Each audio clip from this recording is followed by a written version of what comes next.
The train, for its type, is the most powerful vehicle on land. And the engines of Sodor are the power behind the docks, industries and branch lines that make up the world-renowned Northwestern Railway. These are the stories of Sodor.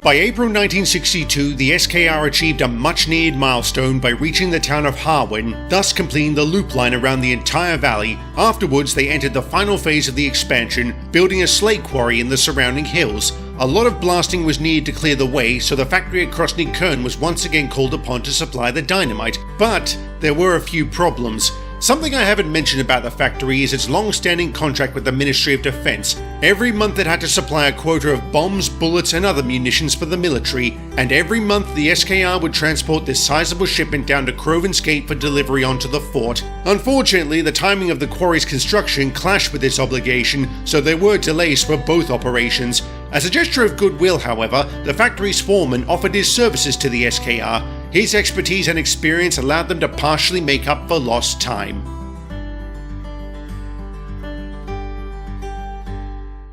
Ho! Marvelous! Absolutely fantastic! You're mad, Billy. Absolutely mad. Not as mad as I used to be. You mean, yes, Rusty, I did blow up a section of the main line back in the day. I was stupid and got sent inside for it. It's a wonder you didn't lose your demolitions license. I did. I had to work at the coal mine when I got out. A few years later I was made redundant, so I decided to reapply for my license and got it back. Then I landed a job at the factory and worked my way up to foreman. Then my drip of a son nearly takes it all away. How's he doing inside? Don't know, don't care. He's dead to me. Sorry, I didn't mean to give you my life story. I just want to stress I'm a lot more professional than I used to be. Then what's your professional opinion about that? It's a hazard, no mistake, but we can't do anything about it since we can't physically get up there. The best we can do is keep an eye on it. I don't know why, but that thing gives me the creeps. It's almost like it's watching us. Well, it can watch me go.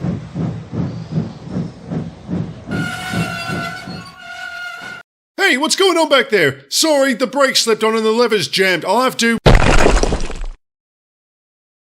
Bugger me! Are you alright? Yeah, just a little shaken up. Fizzling fireboxes, that was close. More like lucky. Alright, where is it? You mean this? I knew it! You were right, Rusty. It was lucky. I don't follow. I'll tell you later. Once again, the lamp is right where it needs to be. I wish we'd had it during the First World War. Are you so sure you didn't? Why do you ask? If I'm being honest, I actually dropped it when I found it. It landed on its back, so I saw the bottom. And, well, take a look. Bust my buffers! Property of the War Department, alongside the year of manufacture, 1914. I can't believe it. Me neither. You mean to say nobody ever looked at the bottom before? Maybe they did, but never mentioned it. I mean, why would they? And you don't recognize this? That's the thing, I think I do. Ever since I first saw it, I've had this nagging feeling it was somehow familiar, but I just couldn't place— Attention! Attention! Oh, God. No, Stanley, it's worse. Where have you been? This shipment should have been delivered 15 minutes ago. I was delayed getting out of the quarry. A large rock fell on the track blocking my way. Oh, so you're as much a calamity here as you were during the Great War. Hang on, you two served together? Unfortunately, yes. We were both in the ROD. Not that he seemed to think so. That's because engines of the Railway Operating Division were utterly reliable and useful. You, however, were a disaster on wheels. Whenever you were about, anything that could go wrong did. Well, not anymore. Not since I found this. What in heaven's name? Where did you get that Model 9? Wait, you know what this is? A Model 9 headlamp! That's it! Oh no! What's oh no? The Model 9s were standard issue for the ROD. Standard issue? As in, there was more than one? A lot more. I went through about 10 of them because the bulbs kept burning out. Fizzling fireboxes. This thing isn't lucky. It's just a regular headlamp. Of course it is. Why are you in such a tizzy over it? Because this is the lucky lamp. What? This is Sodor's fabled good luck charm? How ridiculous. The Model 9s were War Department equipment, no more special than the million cannon shells we lobbed at the Jerrys. And as War Department equipment, it shall be returned to the custody of Her Majesty's Armed Forces. But it's nearly 50 years old. That is irrelevant. Until we can confirm it was written off, it is still military property. Go ahead, take it. What do I care? Well done, you prat. You've upset him. By telling him what the lamp really is? He had a lot of faith in it. We all did. And now you know the truth. You'll be better off for it. But to the matter at hand, we need to make up for lost time here. Rosie, I want this train delivered on the triple, so hop to it! It might be a good idea to wait until it's loaded first. Careful with that insubordination, or I'll have you pulling double shifts for the next fortnight! Don't talk to her like that! Stay out of this, or I'll be having a word with your controller! Please do. I'd love to see how far you get. If that was a gauntlet you have thrown down, I pick it up with relish. I'll be speaking with Sir Topham about your behavior. Then we'll see how puffed up in the smoke box you are. Git. You didn't have to do that. No, but I wanted to. What if he does raise a stink with the fat controller? Then I'll deal with it. But Sir Topham won't be available for the next few days. Sir Handel invited him to take a gander at the SKR's expansion throughout the valley. You're a devious one, Jimmy. I know.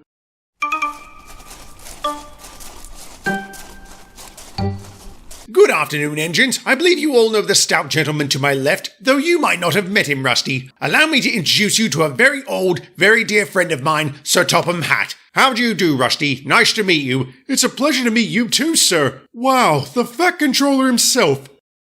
Did I say that out loud? Ho, ho, ho. No need to be so alarmed, Rusty. I'm not offended. People have been calling me that for years. Phew, that's a relief. It's also a relief that construction is going off without a hitch. For now, anyway. What do you mean by that? Rusty's scared of that big boulder, sir. I'm not scared, I'm concerned. First there was that rock that almost landed on Stanley, and then a large slab nearly flattened me this morning. I'm certain both fell down from around the boulder. It's almost like it's telling us to go away. I wouldn't go so far as to believe that, but given everything that's happened, we'd be damn fools to ignore potential dangers. I expect all of you to stay alert. The first sign of trouble, you raise the alarm. Understood? Yes, sir. Good. Well, I think we're about done here, so we best be on our way. We have important business to attend to elsewhere. Don't we, Toppy? Quite so, Hans. I believe it's lunchtime. Wonderful seeing you all again, and lovely meeting you, Rusty. Thank you, sir. It was a pleasure. The Fat Controller himself. I heard he was a stand-up fellow, but wait, why did he call Sir Handel Hans? Because that's his real name. He changed it during the First World War, which he fought in to avoid persecution. Oh, right, Scarlowy mentioned he was half German. He also told me how Stanley found this out. How is it he didn't know when he was your owner first? Did you all know? Of course we did. I guess it was just never brought up after he joined the MSR. But Sir Handel has told us a lot of stories about when he served in the war. That was where he and Sir Topham first met. Something wrong, Stuart? How old is Sir Topham? I think he's the same age as Sir Handel. And he turned 68 this year, so he and Sir Topham would have been born in 1894, which means by the end of the First World War, they would have both been 24. How in blazes do you know that? Stuart's always been good at maths, like frighteningly good. Watch. What's 31,000 times 360? 11,160,000. Is that right? Yes. That's incredible. It's a gift. We're getting off topic here. What's your point, Stuart? I don't pretend to know anything about the military, but 24 seems awfully young to be a colonel. Who said he was a colonel? Stanley did. They served together. That does seem a little odd. Perhaps we should ask him about it. If you do, don't be surprised if he's a little down. He came by earlier and said Benson told him something about the lucky lamp. What would that officious Pratt know about it? Really? I know, it's depressing that something we all thought was special is nothing but an oversized light bulb. So what if it is? It's helped a lot of people over the years, including you. Maybe, but it's just... I don't know. I guess this would be a bad time to answer my question. No, actually, this would be the perfect time. I need a distraction. Yes, I did call him Colonel, and a good thing I'm no longer in the service or I might have been court-martialed. So he wasn't a colonel? No, he was a lieutenant in the Railway Operating Division. He was assigned to the same depot I worked at. That was where we first met. I was still jinxed back then, so everyone avoided me like the plague and only used me as a last resort. But not Sir Topham. He always spoke to me and always gave me jobs to do. One day, while making a delivery to the fort at Montsibir, it came under attack. The Germans were about to break through the defences when Sir Topham, who was acting as my guard, rushed to a nearby machine gun emplacement and opened fire. He held that position for over an hour before the Jerrys finally withdrew. Word of his actions spread rapidly, and somewhere along the way his rank got mixed up with that of a colonel, which became his nickname. Bust my boiler! It's a wonder such a gallant display didn't make the papers back then. If there's one thing I've learned about war, it's that for every battle you hear about, there are a dozen you don't. And that was a particularly bad scrap, especially for Sir Topham. He wasn't the same afterwards. He had trouble concentrating, he couldn't eat, and barely slept. It got so bad he was sent home on medical leave. I didn't see him again until he visited us on the MSR. I assumed he was transferred elsewhere. Did you ever try reaching out to him after the war? Didn't he used to be chairman of the railway board? Yes and yes. But every time I got my crew to write a letter, I never got a reply. With the luck I had back then, they'd probably burst into flames. Which brings us back to the lucky lamp. Where is it anyway? Rosie was ordered to take it back, so I'm guessing it's at the fort. What do you think will happen to it? It'll either be used, stored, or destroyed. Destroyed? That's not right. I wouldn't fret, Falcon. Call it intuition or wishful thinking, but I seriously doubt its luck is going to run out now.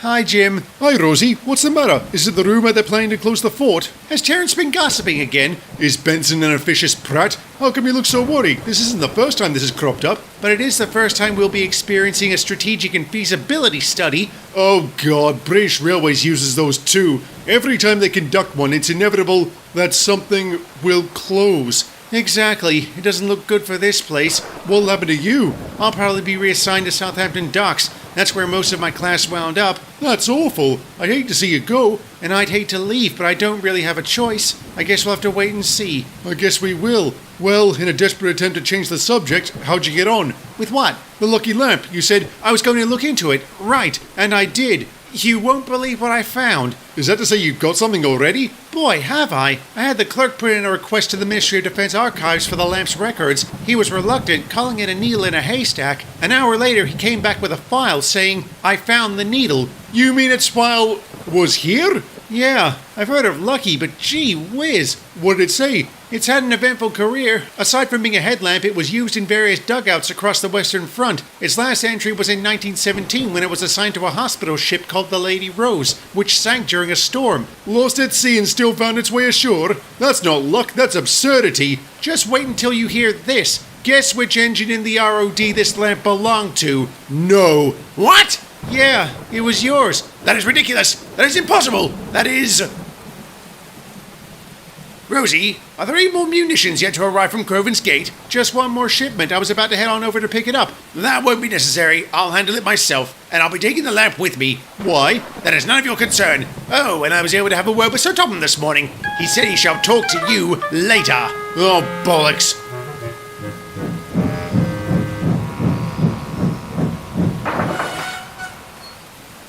Ah, Stanley, just the chap I was hoping to see. Why is that? Have you come to tell me Father Christmas isn't real? No, I've come to apologize about this. Are you having a laugh? Why would you do that? Because I just found out this used to be my headlamp. What? I couldn't believe it myself. Then I was reminded of the time I lost it. I was transporting a battalion of British soldiers to the front. During the journey, my headlamp fell off. Out of instinct, I braked suddenly, which caused my wheels to lock up. My crew tried finding it, but it must have rolled down an embankment. They then focused on making repairs. An hour later, I was able to set off. A few miles out from my destination, I was stopped by a French farmer who told me the area ahead had been shelled by chlorine gas. Good God. That was... Lucky, I know. It seems I was wrong to mock the lamp's properties. Were you? Alright, it's done a lot of good, but it's still an ordinary lamp. Did it do anything, or do we just think it does? I don't think it's any different than wearing a crucifix. Half our Tommies did, and they felt better for it. I suppose. I just wish there was some way of knowing for sure. If you want to find out, you can have it back. You're not worried about depriving Her Majesty's Armed Forces of it? As far as Her Majesty's Armed Forces are concerned, it's been lost since 1917, so I have no qualms about returning it to you. If you want it, that is. Alright, I'll take it back. It can't hurt. Thank you, Benson. That was very nice of you. Well, don't let on. I have a reputation to maintain. Now, that's enough gabbing, soldier. You have completed your task, so return to your duties on the double. Sir, yes, sir.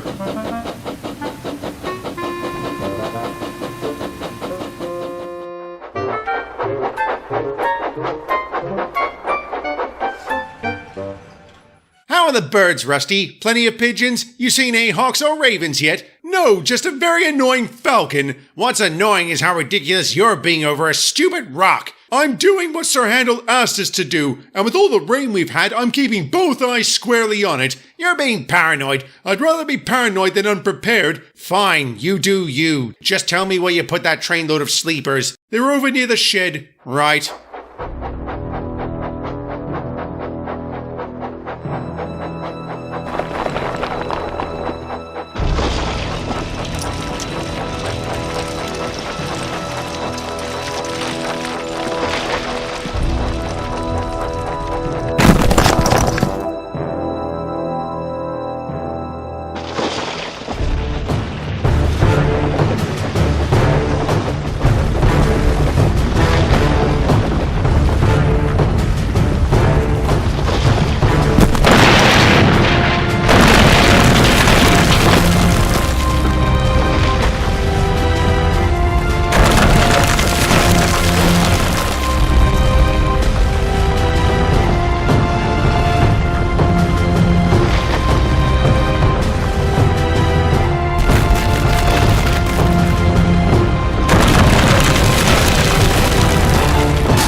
Holy mother, that was close! No, that was lucky! Ho ho ho! What are you laughing at? I was nearly squashed! But you weren't! You've lived to complain about it! Isn't that a good thing? Yes, I suppose it is. What isn't good is how much damage this thing caused. We'll have to tell Sir Handel. He won't be too happy about it.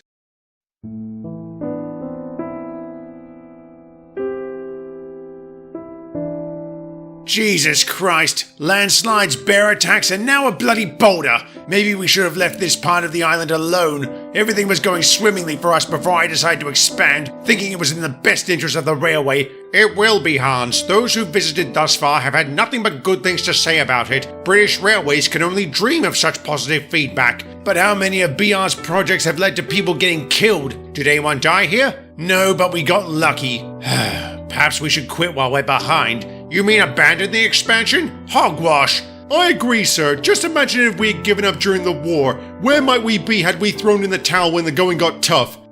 You're right, Stanley. We didn't give up when we were choking on chlorine gas. We can't give up now. It would be an insult to those who have died if we did. No, we will repair the damage, complete the quarry, and then resume operations like the really useful railway we are. We shall not be defeated. There's the Hans I remember. Well done, old boy. Thank you, Toppy. And thank you, Stanley. I needed to hear that. No worries, sir. And I do have to concede we were lucky, since it just so happens I have the lucky lamp on board my train. You do? Can I see it? Have you never seen it, sir? No, but I've heard about it ever since becoming controller. It's in the front van, sir. Help yourself. Splendid. I don't know why I'm so excited. Maybe it's because...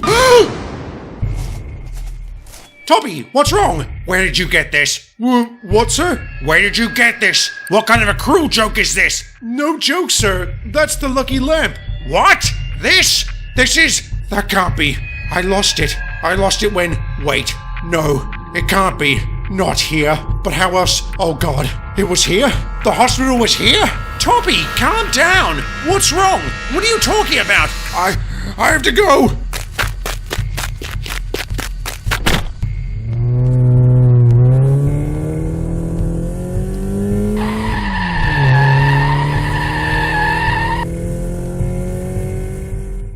What the bloody hell was that? I have no clue. I've never seen him act like that before. Good God! What is this thing?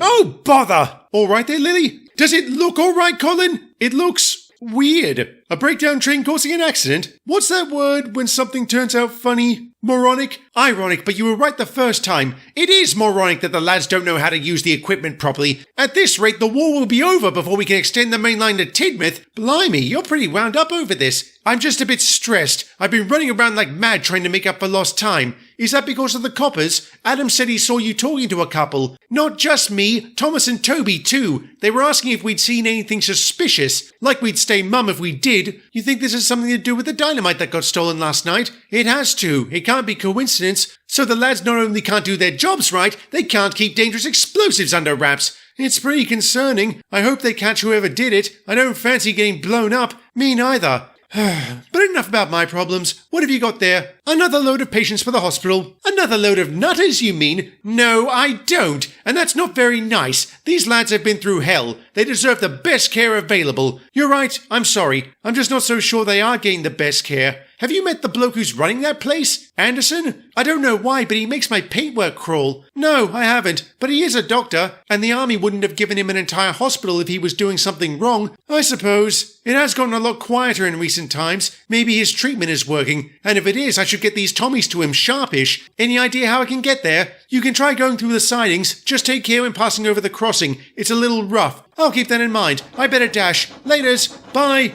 I'll be working on this until nightfall.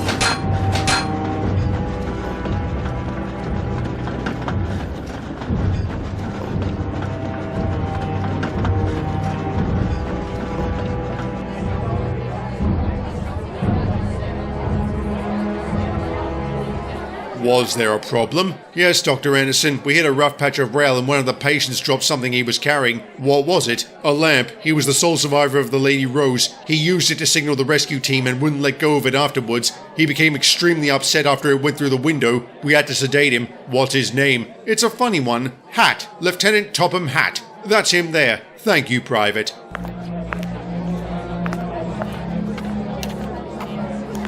Don't worry, Lieutenant. We're going to take good care of you.